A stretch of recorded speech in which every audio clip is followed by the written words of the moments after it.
كل حلفائك خانوك يا بشار.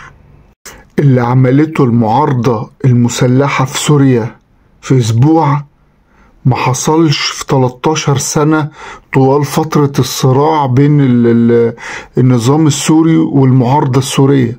المعارك وصلت لحمص زي ما قلنا بعد حلب والسويداء ودرعا. قوات المعارضة أصبحت بتسيطر على معبر نصيب مع الأردن، دير الزور.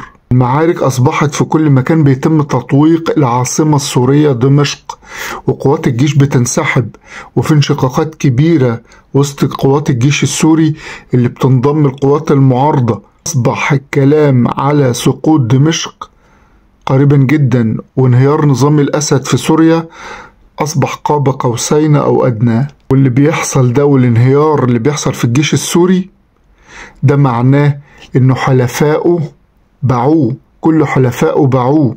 إيران وروسيا. روسيا بتسحب سفنها الحربية وغواصاتها اللي كانت منتشرة في ميناء طرطوس السوري، بدأت تسحبهم كلهم خوفا من سقوط المدينة في إيد المعارضة المسلحة اللي هتبقى في مواجهة مباشرة معاهم. كل حلفائك خانوك يا بشار.